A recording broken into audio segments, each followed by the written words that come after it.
Hello guys, yan nga po na palang manok natin. Bantam, pinaris natin sa Texas naman. Pinaris natin na ngayon. Ayun, bantam. Ano kayang kinalabasan yan? Bantam, paparis natin sa sa Texas. Ano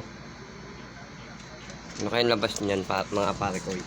No? Bantam, pinaris na sa sa kayo makakakita nun. Ayun, no? Ayun yung dating anak ni White Leghorn yan.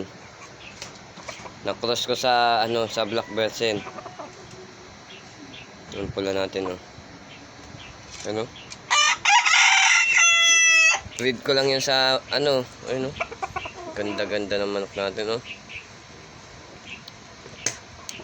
Tapos ayun, bulik dum natin. Bulik dum. Ayan. Ano yan? White Leghorn. Ayan, no. Anak ni White Leghorn yan. Kaso hindi na White Leghorn yan.